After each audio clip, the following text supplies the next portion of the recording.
Charbonneau, qu'est-ce que vous êtes alors? Je suis directrice au CIWF en France. Ouais. Alors qu'est-ce que c'est le CIWF? Alors c'est une organisation internationale dédiée aux animaux d'élevage. On lutte contre l'élevage industriel en fait. On est vraiment pour favoriser des modes d'élevage plus durables, plus respectueux des animaux, plus extensifs en général. Donc par exemple les poules en plein air, les porcs qui soient au moins à minima le respect de la réglementation, au mieux sur paille ou en extérieur aussi, qui est un meilleur respect des comportements. Un meilleur bien-être des animaux d'élevage. Bien-être, de temps en temps, on croit que c'est un luxe. Là, c'est vraiment respecter les besoins comportementaux des animaux. C'est-à-dire que, qu'il y ait au moins ce respect-là. En fait, la réglementation exige des matériaux, ce qu'on appelle des matériaux manipulables pour les porcs, et c'est très peu appliqué en France, parce qu'on a des installations sur caillebotis, donc un sol dur avec ajouré pour laisser passer les déjections, mais qui ne permet difficilement de mettre de la paille. Donc nous, ce qu'on veut, c'est vraiment de la paille qui permet à l'animal de vraiment avoir son comportement naturel de fouille. L'animal est très curieux, il a l'instinct de fouiller le sol. Sur du caillebotis, il ne peut pas, donc il développe des troubles du comportement. Vous basez sur quoi en fait pour dire ça, en fait? Sur des études, c'est des études scientifiques. Tout notre travail est basé sur l'étude scientifique et pas forcément sur l'émotion.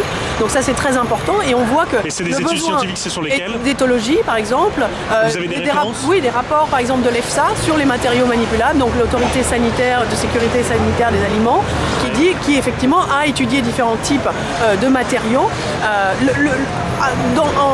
En liberté, naturellement, le porc, il passe 3/4 de sa journée à fouiller le sol, à la recherche de nourriture. Dans un élevage, en bâtiment, avec un sol nu et très peu d'espace par animal, il ne peut pas avoir ce comportement-là. Donc la paille, il est frustré. Bon, de là à développer des troubles du comportement, mais de fait, je vais vous expliquer pourquoi. Donc, de fait, ils n'ont rien pour s'occuper. Bon, un animal vraiment intelligent. Donc, effectivement, ils ont tendance à se mordre les queues. C'est ça que j'appelle un trouble du comportement.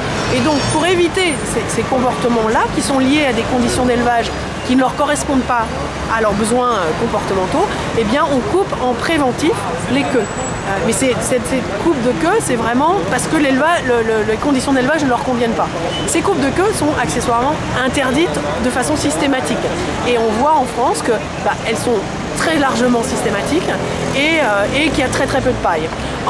Les matériaux manipulables, la paille c'est un exemple, c'est un symbole quelque part. Ça peut être d'autres matériaux à partir du moment où ils sont équivalents. Et c'est vrai qu'en France, on a tendance à mettre des chaînes ou des ballons qui ne sont pas équivalents. Donc c'est pas considéré comme des matériaux manipulables adéquats à eux seuls. Donc vous demandez, vous dites les caillebotis on est d'accord, à condition qu'il y ait un minimum de paille. Voilà, qui puissent, alors paille ou autres matériaux manipulables équivalents, mais qui ne soient pas des chaînes, qui ne soient pas des ballons, parce que ça ne suffit pas. Il y a des études scientifiques qui montrent le taux d'occupation que ça propose à l'animal, et la paille c'est vraiment ce qu'il y a de mieux. Son nom ?